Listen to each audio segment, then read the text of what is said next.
Okay, so now after the crazy hailstorm, the tornado sirens are going off.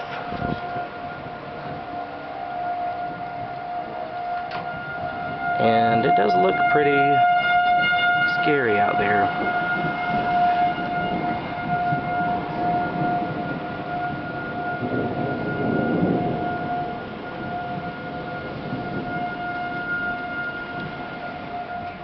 Service in Denver has issued a tornado warning for west central Arapahoe County and south central Denver County until 2:15 p.m.